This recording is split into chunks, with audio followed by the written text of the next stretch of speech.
जी नाज़रीन, नाबरकोट वारे इलाइक़े में आम ख़बर जाॻाए शेयर कंदा हलूं त ज़िले शिकारपुर जे मुख़्तलिफ़ थाणनि जी पुलिस नफ़री SSP शिकारपुर अमजद अहमद शेख जी हिदायतुनि ते नाबरकोट जे कचे में पुलिस कार्रवाई ॾोहारियुनि सां मुबैना मुक़ाबले में कुझु वक़्तु पहिरियां फैज़ू मां अगवा थियल ॿ भाइर अब्दुल रहीम जाफ़री ऐं मोहम्मद इब्राहिम जाफ़री ऐं करमपुर ग्रेड स्टेशन मां अगवा थियल वाबडा मुलाज़िम जमील अहमद बुर्डो ऐं संदसि साथी आसिफ़ आराई खे नाबरकोट जे कचे मां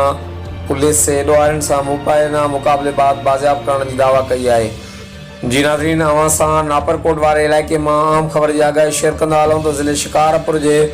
मुख़्तलिफ़ थाणनि जी पुलिस नफ़री SSP शिकारपुर अमजद अहमद शेख जी हिदायतुनि ते नाबरकोट जे कचे में पुलिस कार्रवाई ॾोहारियुनि सां मुबैना मुक़ाबले में कुझु वक़्तु पहिरियां फैज़ू मां अगवा थियल ॿ भाइर अब्दुल रहीम जाफ़री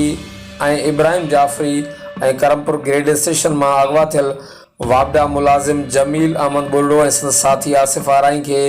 नाबरकोट जे कचे मां शिकारपुर पुलिस जे ॾोहारियुनि सां मुबैना मुक़ाबले बाद बाज़ियाब करण जी दावा कई आहे। हर वक़्तु आगाहण लाइ ॾिसंदा रहो GTN वेब न्यूज़ नाबरकोट।